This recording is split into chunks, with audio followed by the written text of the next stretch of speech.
Oh, but then somehow it got even worse. When asked about his GM, Dumont said, "And Nico, just look at this nigga. He look like a fucking caveman.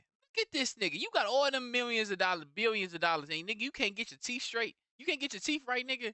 I'm not trying to cuff you, baby, just want you to shake that ass. Police shutting down the party, so they twerking on the grass. Man, just look at all these hoes, they dropping low and doing split. She won't come and hang around with MDS, cause we the shit. Can't put trust inside nobody, so I'm clutching on the stick. I got a freaky hoe from Euclid, say she gon' show me a trick. What up, MDS gang, man? We back with another motherfucking reaction video, man. We got, they're regretting the Luka trade already.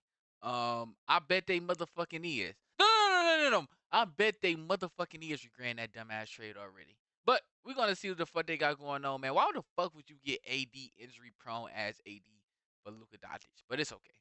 But we're gonna see what the fuck they got going on, man. Y'all know me doing my talking, me getting straight to the motherfucking video.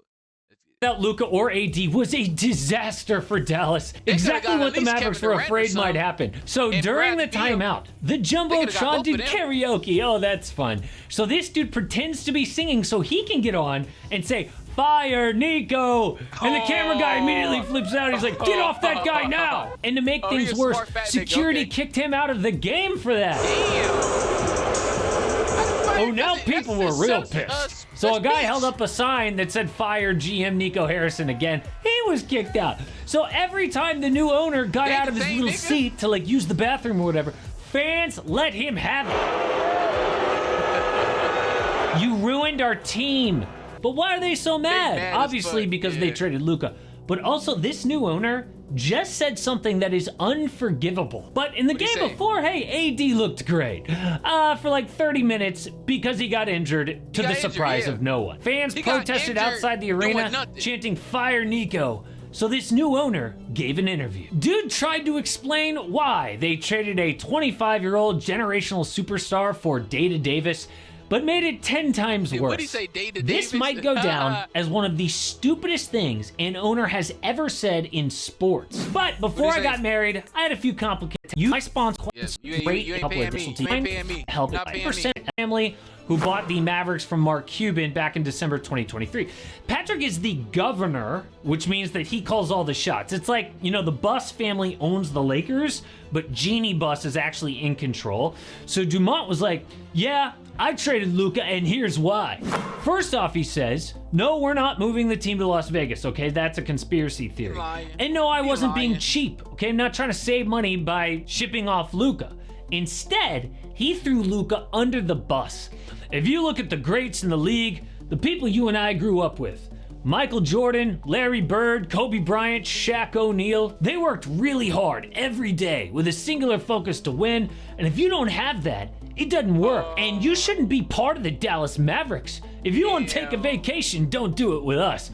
Wow. Okay, without calling out Luka by name, he's basically calling him a lazy selfish bum. But does this guy even watch basketball? Look at this nigga. To list Shaq as one of the guys who worked hard every day is a... You put Shaq as somebody that work hard every fucking day. That's why Kobe and Shaq was getting into it, nigga, because Shaq fat ass wanted to party, you know? Which, I mean, Shaq can do that because he can come out and give you 30 and 40. But still, Kobe don't fucking play that, nigga. And, nigga, you put Shaq in that conversation, nigga? Come on now, but just look at the nigga though. He don't even look like he knows shit about basketball. Joke. Okay, one of the main problems between Shaq and Kobe was work ethic. The man used to come into camp out of shape. He once put off having surgery so that he could have his fun in the offseason. Shaq said, "Well, since I suffered the injury on company time, why shouldn't I also be able to get surgery and do recovery on company time?" Basically like, yeah, F the team, okay? I'm trying to have fun in the offseason. And also Larry Bird. Okay, I love Larry Bird, right? But this guy got in a literal bar fight in the 1985 finals, which means he was in a bar late at night during the finals. He said, "Yeah, I make mistakes. I've made a lot of mistakes. I like to drink beer and go out and have a good time, okay? I'm human." Which sounds a lot like, oh, I don't know, a certain Slovenian basketball player. And how does he not mention Dirk Nowitzki when listing champions?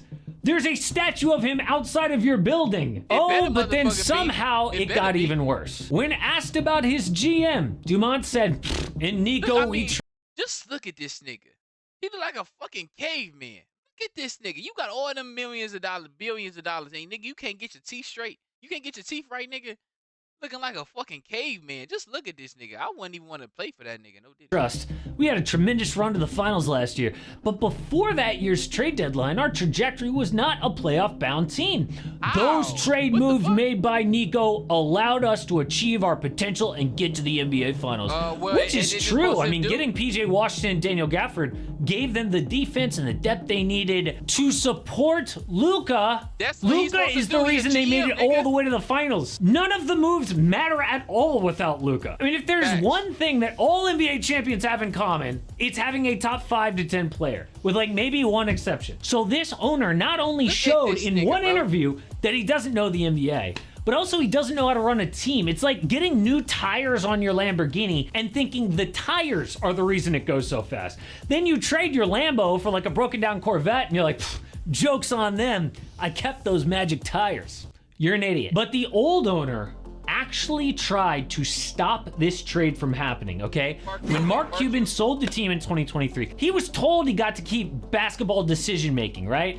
Well, that was a lie, because Dumont did not even consult Mark Cuban in this, and when he heard about it, Cuban immediately called GM Nico Harrison, by the way, who he hired, but it was too late. Nico was apparently done with Luka. And now we know why, because reporter Mark Stein dropped a bomb. He says that Nico was mad because Luka refused to improve his diet, conditioning, and attitude with refs. We know that. He believed that the injuries would only get worse as Luka got older, and so Nico was not prepared to give Luka that $315 million max extension. He was going to lowball the third highest average scorer in NBA history who just took them to the finals. Now you can see why so many fans are saying these new owners are cheap. They don't care about basketball. They don't want to pay some big luxury tax bill trying to win. They just bought the team because they want gambling legal in Texas. That is it. So Nico Harrison believes Luka has peaked, okay? Luka's best years are behind him. And we'll see about that. If that's how you feel, fine. But at least get a gigantic package for him. Instead, they got a 6-year older Anthony Davis, Max Christie, and 1 pick. So fans dug into Nico's past, and they found out he was in charge of that famous meeting that lost Steph Curry from Nike. So there was a famous pitch where Nike mispronounced Steph's name as Stephon right to his face, and they forgot to switch out Kevin Durant's picture in a PowerPoint. Nico was Steph's point man at Nike, meaning that this meeting was his meeting that went wrong. So to put in perspective why these fans are so angry, it's kind of like when LeBron left Cleveland for the first time to go to Miami, right? Like, he grew up there. Fans felt so betrayed that he would leave them. They burned his jersey. But now imagine if it was your own team that caused the breakup. I mean, these fans went from Dirk directly to Luka, and they know how lucky that is. And they blew it. Look at this neat little chart that I made about how long teams usually have to wait between championship level stars. Only teams with a title are ones I listed. The Knicks haven't had a championship level guy since Willis Reed. 51 years, unless you count Patrick Ewing. Then the Bucks had to wait 38 years between Kareem and Giannis. Cavs waited 32 seasons before they finally got LeBron James. Never had a star. Some of these I kind of stretched a bit, like AI and Embiid, but you get the point. Look at this. Cleveland ain't never had a star before LeBron. This is so fucked up, bro. Oh my God, bro. Nigga, for the Bulls, nigga, why you don't got Derrick Rose right there? What the fuck?